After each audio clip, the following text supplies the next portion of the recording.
Hi പാടി കിച്ചണിലേക്ക് എല്ലാവർക്കും സ്വാഗതം. ഞാൻ ഇന്നിവിടെ ഉണ്ടാക്കാൻ പോണത് വെള്ളയപ്പമാണ്. വെള്ളയപ്പം പറഞ്ഞാൽ വെള്ളയപ്പം മാവാണ് ഞാൻ തയ്യാറിക്കാൻ പോണത്. വളരെ ടേസ്റ്റിയും ആയിരിക്കും നമുക്ക് ആ വെള്ളയപ്പം കഴിക്കാനായിട്ട്. വെള്ള കളറായിരിക്കും അപ്പം. അതിനുള്ള സാധനങ്ങൾ എന്തൊക്കെയാണെന്ന് പരിചയപ്പെടുത്താം. അതായത് വെള്ളയപ്പം എന്ന് പറയുമ്പോൾ നമ്മൾ അതിൽ ചേർത്തുന്നതെല്ലാം വെള്ളയായിരിക്കണം. അതുകൊണ്ടാണ് ഈ വെള്ളയപ്പം മാവ് എന്ന് നമ്മൾ പറയുന്നത്. അതിൽ വേറെ ഒന്നും ചേർത്തില്ല. നമ്മുടെ വീട്ടിൽ നമുക്ക് പെട്ടെന്ന് തയ്യാറാക്കാൻ പറ്റിയ സാധനവുമാണ്. ഫസ്റ്റ് വേണ്ടത് പച്ചരിയാണ്. പച്ചരി എന്ന് പറയുമ്പോൾ നമ്മൾക്കിപ്പോൾ മട്ടയരി പച്ചരി പാടില്ല. ഇതേപോലെ വെള്ളയരി ആയിരിക്കണം നമ്മൾ എടുക്കുന്നത്. റേഷൻ കടയിലത്തെ പച്ചരിയും പറ്റും, പക്ഷെ മട്ടയരി പച്ചരി പറ്റില്ല എന്നേ ഉള്ളൂ. പച്ചരി, നാളികേരം, ചോറ്, പിന്നെ ബേക്കിംഗ് സോഡ. നിങ്ങൾക്ക് ബേക്കിംഗ് സോഡ അല്ലാണ്ട് നമ്മൾക്ക് വേറെ അപ്പസോഡ ഇടാൻ പറ്റും. അതൊക്കെ നിങ്ങളുടെ ഇഷ്ടമാണ്. തേങ്ങ ചിരകണതടക്കം നമ്മുടെ ആ വെള്ളയെ എടുക്കാൻ പാടുള്ളൂ. ചോറും മട്ടയരി ചോറ് എടുക്കരുത്. ചോറ് വന്നിട്ടും വെള്ളയരി ചോറായിരിക്കണം നമ്മൾ എടുക്കേണ്ടത്. എത്രയാണ് എടുക്കേണ്ടത് എന്നും കൂടെ ഞാൻ പറഞ്ഞു തരാം. ഇങ്ങനെ ഒരു കപ്പ് എടുക്കുക. നമ്മൾ ഇങ്ങനെ ഒരു കപ്പ് എടുത്തിട്ട്, ഈ കപ്പല്ല ഗ്ലാസ് ആണെങ്കിലും നാഴിയാണെങ്കിലും നമ്മൾ ഏത് പാത്രം എടുക്കണോ അതിന് അളവായിരിക്കണം ചോറ് നാളികേരം ഒക്കെ ചേർത്തേണ്ടത്. ഇപ്പം ഞാൻ അതിൽ 2 കപ്പ് പച്ചരി ഇട്ടിട്ടാണ് നിങ്ങൾക്ക് കാണിച്ചു തരുന്നത്. ഒരു കപ്പ് ഞാൻ എടുത്തിട്ടുണ്ട്. 2 കപ്പ് പച്ചരി എടുത്തിട്ടുണ്ട്. അപ്പോൾ ഇനി ഇതിന് നല്ല പോലെ ഒന്ന് കഴുകിയിട്ട് 4 മണിക്കൂർ ഇത് കുതിരാൻ വെക്കണം. എന്നിട്ട് നമുക്കിത് അരയ്ക്കാവും. നമുക്കൊന്ന് നന്നായി കഴുകിയെടുക്കാം.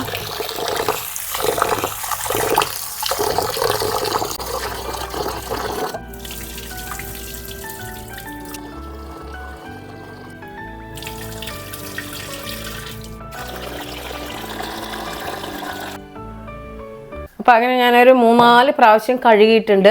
എന്നിട്ട് ഇനിയിപ്പോൾ എന്താ വേണ്ടത്, നല്ലോണം കുതിരട്ടെ. ഒരു 4 മണിക്കൂർ ഇത് കുതിരണം. എന്നിട്ട് ഞാൻ അരയ്ക്കണത് എങ്ങനെയാണെന്ന് കാണിച്ചു തരാം.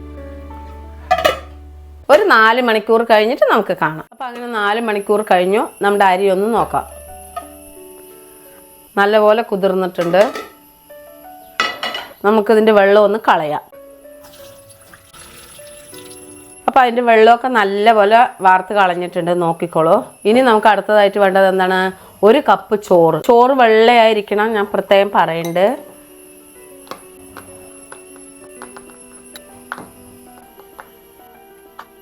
ഒരു കപ്പ് ചോറ് ഇട്ട് കൊടുക്കേണ്ടത്. ഇതിൽ ഇനി 1 കപ്പ് തേങ്ങ ഇട്ട് കൊടുക്കേണ്ട. അതേ കപ്പിന് തന്നെ ഇട്ടോളൂ.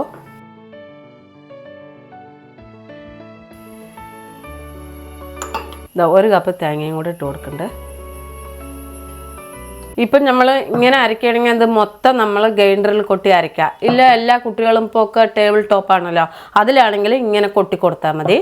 ഇപ്പോൾ ഞാൻ മിക്സിയിലായതുകൊണ്ടാണ് നിങ്ങൾക്ക് ഇങ്ങനെ ഇളക്കിയിട്ടൊന്ന് കാട്ടിത്തരുന്നത്. മിക്സിയിൽ അരയ്ക്കുന്നത് കൊണ്ട്. ഇല്ലെങ്കിൽ നമുക്ക് മിക്സിയിലൊന്നും ഇങ്ങനെ ഇളക്കുകയൊന്നും വേണ്ട, അങ്ങനെ കൊട്ടി അരയ്ക്കുക. അപ്പോൾ ഇനി ഞാൻ ജാറിലാണ് അരച്ചെടുക്കണേ. ഈ ജാറിൽ നമുക്കൊരു 2-3 കയ്യിലിട്ട് അരച്ചു കൊടുക്കാം. ഞാനിപ്പോൾ ഒരു 3 കയ്യിലിട്ടിട്ടുണ്ട്. കുറച്ച് വെള്ളം ഒഴിച്ചു കൊടുക്കാം. കുറേശ്ശെ വെള്ളം ഒഴിച്ചു കൊടുത്തോളൂ. വെള്ളം ഇതെങ്ങനെ വരണം അത്രേ ഒഴിച്ചു കൊടുക്കാവൂ. ഒരുപാട് വെള്ളം കൂട്ടി ഒഴിക്കരുത്. നമുക്ക് നന്നായി ഒന്ന് അരച്ചെടുക്കാം.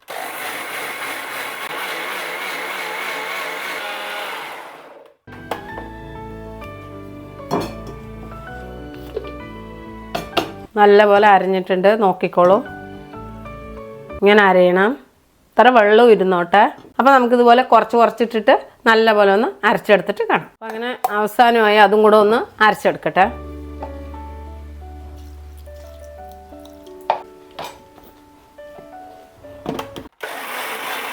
അങ്ങനെ നമ്മുടെ ലാസ്റ്റത്തെ അരച്ച് കഴിഞ്ഞു. നോക്കിക്കോളൂ.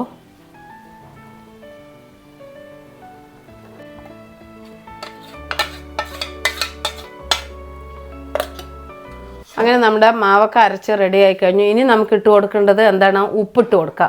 ഉപ്പ് വന്നിട്ട് ഇതാ ഞാൻ 1 ടേബിൾ സ്പൂൺ കല്ലുപ്പിട്ട് കൊടുക്കുന്നുണ്ട്. നോക്കിക്കോളൂ. ഇതിലിട്ട് കൊടുത്തോളൂ. ഇനി വന്നിട്ട് ഞാൻ ബേക്കിംഗ് സോഡയാണ് ഇട്ട് കൊടുക്കണം. സാധാ നമ്മുടെ അപ്പസോഡ ഇട്ട് കൊടുക്കുക. ഞാൻ ബേക്കിംഗ് സോഡ ഉള്ളതുകൊണ്ട് അതാണ് ഇട്ട് കൊടുക്കണം. 1/2 ടീസ്പൂൺ ഇട്ട് കൊടുക്കുന്നുണ്ട്. നോക്കിക്കോളൂ. ഇതാ എന്നിട്ട് നല്ല പോലെ ഒന്ന് ഇളക്കി കൊടുക്കുക.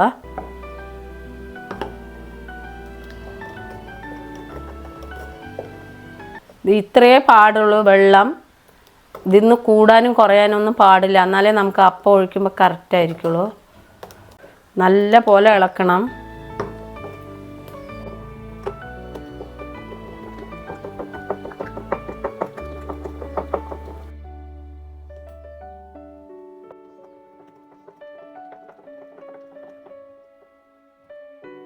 അപ്പോൾ അങ്ങനെ നല്ലപോലെ ഇളക്കി വെച്ചിട്ടുണ്ട്. ഇനി നമുക്കിതിനെ മൂടി വെക്കാം.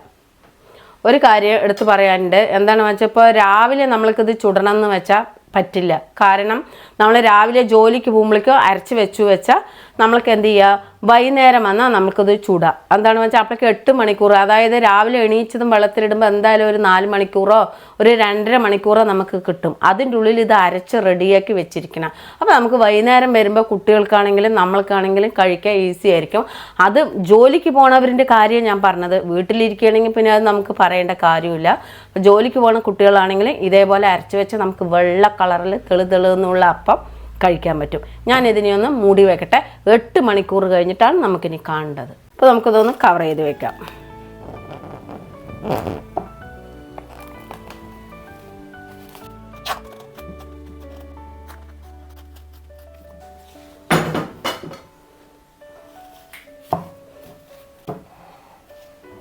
അങ്ങനെ നല്ല കവർ ചെയ്ത് വെച്ചിട്ടുണ്ട്. ഇങ്ങനെ കവർ ചെയ്യണമെന്നൊന്നുമില്ല, ഒരു വേറെ പാത്രം കൊണ്ട് മൂടി വെച്ചാലും മതി. എപ്പോഴും മാവ് അരയ്ക്കുമ്പോൾ ഇത്തിരി വലിയ പാത്രത്തിലായിരിക്കണം. ഞാൻ ഇതൊരു പാത്രത്തിലാണ് ആക്കി വെച്ചത്. നല്ല പൊന്തി വരാൻ സാധ്യതയുണ്ട്. ഇനി നമുക്ക് എന്താ വേണ്ടത്, 8 മണിക്കൂർ കഴിയട്ടെ. എന്നിട്ട് ഇത് എങ്ങനെയാണ് ചുട്ടെടുക്കണമെന്ന് കാണിച്ചു തരാം. അപ്പോൾ അങ്ങനെ നമ്മുടെ വെള്ളയപ്പം മാവ് അരച്ച് വെച്ച് 8 മണിക്കൂർ കഴിഞ്ഞു. നമുക്കൊന്ന് തുറന്ന് നോക്കാം.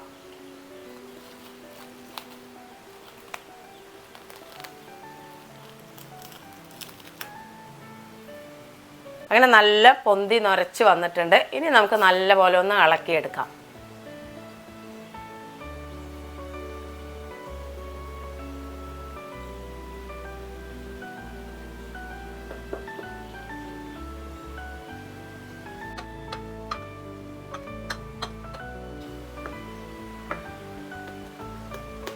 അങ്ങനെ നമ്മുടെ മാവൊക്കെ നല്ല റെഡി ആയിട്ടുണ്ട്.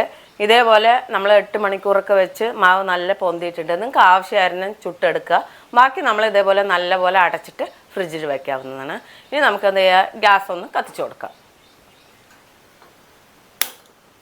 ഇപ്പം ഞാൻ ആപ്പച്ചട്ടിയാണ് വെച്ച് കൊടുക്കണത്. നിങ്ങൾക്ക് ദോശക്കല്ലോ അല്ലെങ്കിൽ ചീനിച്ചട്ടിയോ എന്ത് വേണമെങ്കിലും ചുടാം. എനിക്കിപ്പോൾ ആപ്പക്കല്ലുണ്ടായപ്പോൾ ഞാൻ അത് വെച്ച് കൊടുത്തു. ഒന്ന് മൂടി വെക്കട്ടെ.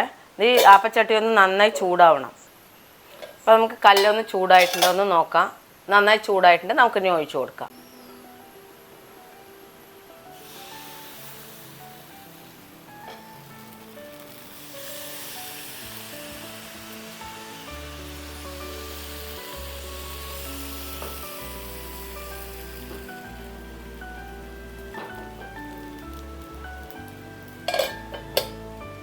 അപ്പോൾ ഒന്ന് വേവട്ടെ, അതുവരെയ്ക്കും വെയിറ്റ് ചെയ്യാം. നമുക്കൊന്ന് തുറന്ന് നോക്കാം.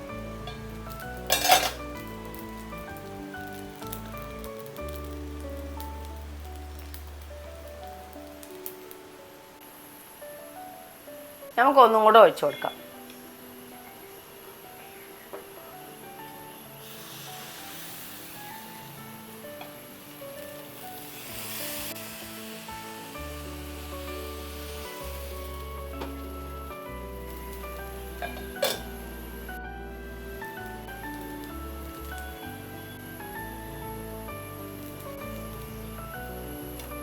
നമ്മുടെ ഇപ്പോൾ ഉള്ളത് വെള്ളയപ്പമാണ്. വെള്ളപ്പം എന്ന് പറയും. ആപ്പം എന്ന് പറയുമ്പോൾ നമ്മൾ ഇത്രയും കൂടി കൂടിയിരിക്കും, ബ്രൗൺ കളറായിരിക്കും ചുറ്റിയും. ഈ വെള്ളയപ്പം എന്ന് പറയുന്നത് മൊത്തം വെള്ളയായിരിക്കും. കണ്ടില്ലേ, കാണാൻ നന്നായിരിക്കും ചെയ്യും. ഇങ്ങനെ ഇരിക്കും, ഒവരുടെ ഒരു ബ്രൗൺ കളർ വരില്ല. അപ്പം നമ്മൾക്ക് ഇതാണ് വെള്ളയപ്പത്തിൻ്റെ അടയാളം. അതായത് എല്ലാം വെള്ളയായിരിക്കും. ആപ്പം എന്ന് പറയുന്നത് എന്താണ്, ബ്രൗൺ കളർ വരും. അതിൽ നമ്മൾ 1 സ്പൂൺ പഞ്ചസാര ഇടുന്നതായിരിക്കും, ഇളം മധുരവും ഉണ്ടാവും. പക്ഷെ ഇത് അങ്ങനെയല്ല, കഴിച്ചുകൊണ്ടേയിരിക്കും. ഇതിന് കറിയാണ് ഏറ്റവും പ്രധാനം. മുട്ടക്കറി, ചിക്കൻ കറി, ഇതാണ് ഇതിൻ്റെ ഏറ്റവും നല്ല സാധനം.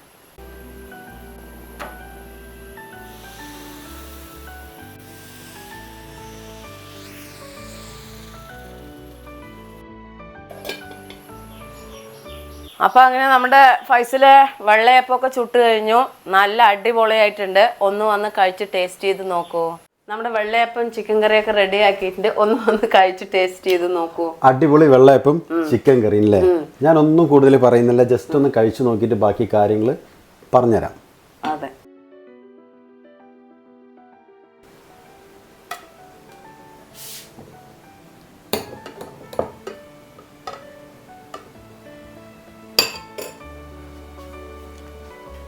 എന്തായാലും ഒന്ന് അടിപൊളിയായിട്ട് കഴിച്ചു നോക്കാം.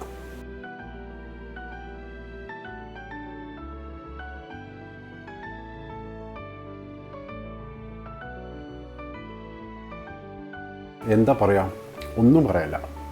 പുഷ്പ ചേച്ചി സൂപ്പർ പറഞ്ഞ സൂപ്പർ. ഒന്നും ഇടയിലടിയിൽ പറയാനേ തോന്നില്ല, അവരെ കഴിച്ചുകൊണ്ടേ ഇരിക്കാൻ തോന്നുന്നു പറയാം.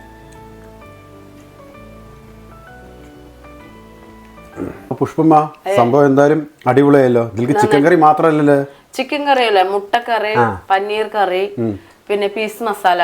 പീസ് മസാല അടിപൊളിയായിട്ടില്ല. അതുപോലെ നമ്മളിപ്പോ എന്താ പറയാ, അങ്ങനെ ബീഫ് എല്ലാം പറഞ്ഞോളൂ. ഇതിലെല്ലാതിലേക്കും ഈ എന്താ പറയാ, ഈ വെള്ളയപ്പത്തിന് ഈ കറികളെല്ലാം ഇതിലേക്ക് ചേരുന്നതാണ്. നന്നായിരിക്കും കഴിക്കാൻ. മുട്ടക്കറിയും ചിക്കൻ കറിയൊക്കെ പിന്നെ പറയാതിരിക്കാൻ വയ്യ. ഈ വെള്ളയപ്പത്തിന് അതാണ് ഏറ്റവും നല്ലത്. ഇതിലേക്ക് ഏറ്റവും നല്ല ടേസ്റ്റ് ബീഫ് കറിയാണ്.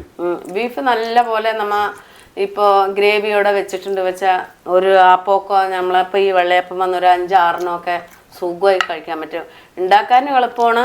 നമുക്ക് അതുപോലെ ഇങ്ങനെ നല്ല വെള്ളയായിരിക്കും. എന്താണെന്ന് വെച്ചിട്ടുണ്ടെങ്കിൽ ഇത്രയും വെള്ളയായിരിക്കും. അതായത് ഇതിനെക്കുറിച്ച് പറയുകയാണെങ്കിൽ, മാവിനെ കുറിച്ച് പറയുകയാണെങ്കിൽ എല്ലാം വെള്ള എടുക്കണം എന്നേ ഉള്ളൂ. പച്ചരി ആയിക്കോട്ടെ, ചോറായിക്കോട്ടെ, നല്ല എരിവുണ്ട് പറയാം, തേങ്ങ ആയിക്കോട്ടെ, ഇതൊക്കെ നല്ല വെള്ളയായിരിക്കണം എന്ന് മാത്രമേ ഉള്ളൂ. കറിയൊക്കെ നമുക്ക് ഇത്തിരി ചൊടുക്കുന്ന എരിവൊക്കെ ഇതിലേക്ക് വേണം, എന്നാലേ ഇതായിരിക്കുള്ളൂ. അധികം ഇത് ഞാൻ കണ്ടിരിക്കുന്നത് എവിടെയാണ് അറിയോ, തൃശ്ശൂർ ആ ഭാഗങ്ങളില് വെള്ളയപ്പം എന്ന് പറഞ്ഞാൽ അവിടെയുള്ളവർക്ക് ഭയങ്കര മലപ്പുറത്തും എല്ലാം ഒരുപാട് എല്ലാ സ്ഥലങ്ങളും ഉണ്ട്. പക്ഷെ പ്രത്യേകിച്ച് ഞാൻ അധികം കൂടുതൽ കണ്ടിരിക്കുന്നത് ഈ വെള്ളയപ്പം വന്നിട്ട് തൃശ്ശൂർ ആ ഭാഗങ്ങളില്. നമ്മളൊക്കെ ഏത് ഹോട്ടലിൽ പോയാലും നിറയെ അടുക്കി വെച്ചിട്ടുണ്ടാവും. അപ്പോൾ നമ്മുടെ വീഡിയോ ഇഷ്ടപ്പെട്ടെന്ന് വിചാരിക്കുന്നു. ഇഷ്ടപ്പെട്ടാൽ എല്ലാവരും ലൈക്ക് ചെയ്യുക, ഷെയർ ചെയ്യുക, സബ്സ്ക്രൈബ് ചെയ്യുക, ബെല്ലൈക്കൻ അടിച്ചു പൊട്ടിക്കുക. അടുത്ത പുതിയ പാടി കിച്ചൻ്റെ വീഡിയോ വരുന്നവരെയും എല്ലാവർക്കും ബൈ.